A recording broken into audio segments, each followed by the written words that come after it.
Bonjour à tous, bienvenue dans la quatrième partie de la formation d'Améthyste Conseil qui va porter cette fois-ci sur les voitures à eau. Et oui, vous avez bien entendu, puisque nous parlons de solutions vertes, de mobilité verte, pourquoi ne pas penser au plus simple, c'est-à-dire la voiture à l'eau.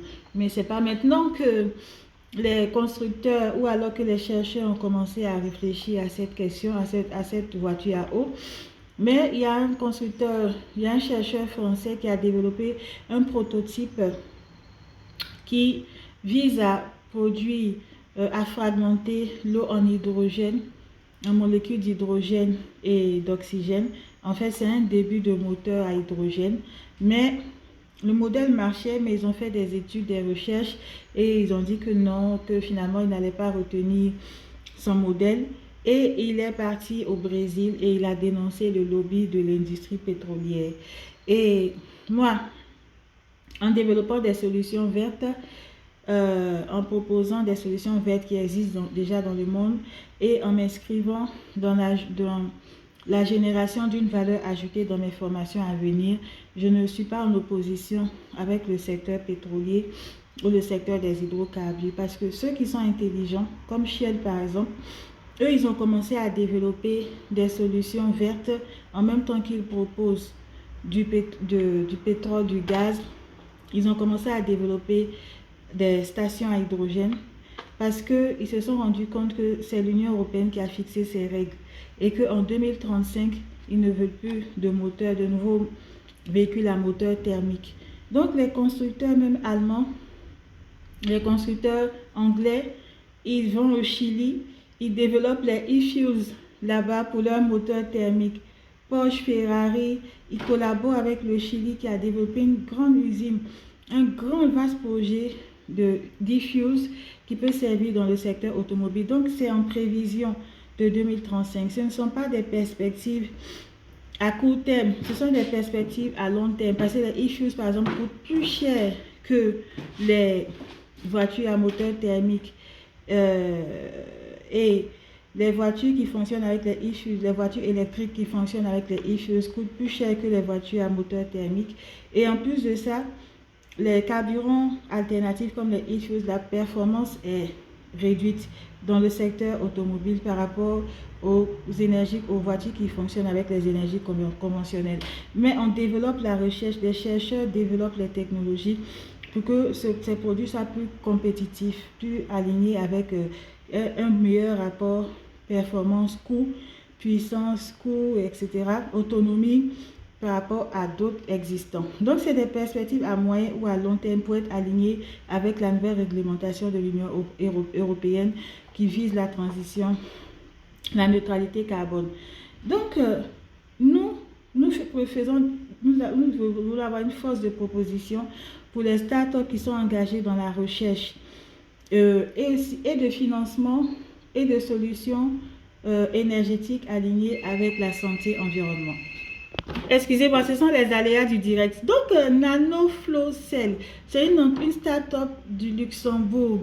Eux, ils ont développé un modèle de voiture électrique qui fonctionne à l'eau salée. Et ce modèle fonctionne avec 4 moteurs électriques. Donc, c'est une voiture où le liquide, les deux liquides ne se mélangent jamais. Il y a le liquide positif et négatif et les deux ne se mélangent jamais. Donc, c'est une voiture, c'est un modèle de voiture de sport qui s'appelle Sport Melusine avec des portes à ouverture papillon. Donc, je ne suis pas passionnée de voiture, mais c'est surtout les idées innovantes. Il y a Lucid Motor aussi qui veut concurrencer Telsa en termes de voitures électriques qui fonctionnent à l'eau, mais qui a la même autonomie que les véhicules produits par ce constructeur automobile. Donc, les voitures à l'eau, c'est des exemples, c'est des expériences qui ont déjà été tentées, réussies, abandonnées, parce que le moteur à eau dont je vous parle, créé par le français qui est allé au Brésil, ça c'était depuis 2020. Et le moteur luxembourgeois, ça c'est depuis 2014. Donc après, on n'en entend pas parler. Soit le lobbying du pétrole ou des hydrocarbures a été plus fort, soit ils n'ont pas su négocier pour proposer quelque chose qui ne compromet pas les intérêts du lobbying pétrolier et des hydrocarbures en général, comme par exemple les issues, parce que ça arrange le lobbying des hydrocarbures, parce que les hydrocarbures c'est pour les voitures à moteur thermique, et grâce aux issues on va pouvoir continuer à utiliser des moteurs thermiques même en 2035 quand la nouvelle législation de l'Union européenne va s'appliquer et que les nouveaux véhicules thermiques seront interdits. On pourra quand même utiliser. Donc l'Allemagne a beaucoup plaidé pour ça parce que là-bas c'est un grand constructeur automobile, un grand pays en termes de construction automobile, et ils produisent beaucoup de voitures à moteur thermique, et ils travaillent beaucoup aussi avec le Chili dans le cas des issues, avec d'autres projets. Il y a d'autres projets même qui sont développés en Angleterre autour des issues, pas seulement pour les voitures, pour les avions aussi, parce que ça va permettre en quelque sorte de revaloriser ces véhicules-là grâce aux issues qui alors seront plus compétitifs. Donc ça ne constituera pas un frein à l'achat pour les consommateurs, pour les véhicules à moteur thermique. Pour le moment, ils vont continuer à fonctionner avec leur carburant classique. Et après, ils pourront l'alimenter avec les issues. Donc il faut savoir négocier, proposer, parce que c'est pour ça que je disais la dernière fois que les deep tech, c'est les technologies, ceux qui parlent de technologie de rupture, moi je parle plutôt de transmutation. Ça veut dire qu'on ne va pas rompre avec l'existant, mais on va trouver une place pour ces nouvelles technologies au sein des technologies existantes pour les améliorer et pour améliorer l'offre aux consommateurs et pour être plus alignés avec les exigences en lien avec la réglementation internationale ou d'institutions comme l'UE en lien avec la santé et l'environnement, pour préserver la planète, la santé des populations et pour être plus productif, plus compétitif, pour lever des fonds aussi pour ces deep tech, ces clean tech, etc., ces green tech. Donc voilà, l'objectif réel de ma formation, ce n'est pas de proposer des technologies de rupture, mais d'aller dans le sens d'une transmutation pour convertir l'existant qui ne correspond plus aux besoins ou aux lois, à la réglementation existante, vers un modèle plus évolué, plus adapté aux besoins et à la réglementation, et plus compétitif, plus performant.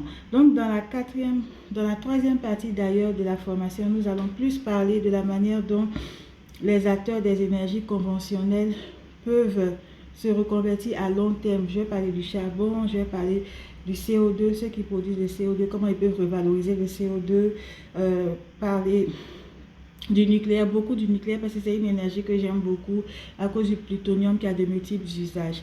Donc voilà, la présentation d'aujourd'hui elle est un peu plus courte concernant la voiture à l'eau, parce qu'il n'y a pas eu beaucoup de prototypes qui ont été développés, c'est pas allé très loin et les gens ont eu l'intelligence de plutôt penser à la voiture à hydrogène qui est plus performante, qui présente moins de contraintes.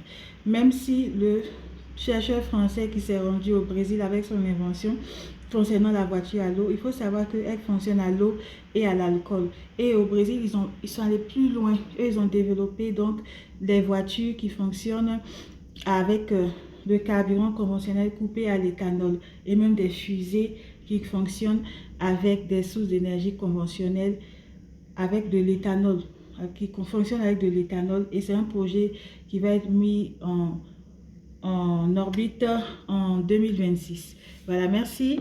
Et n'oubliez pas de me contacter sur amethysteconseil@outlook.fr.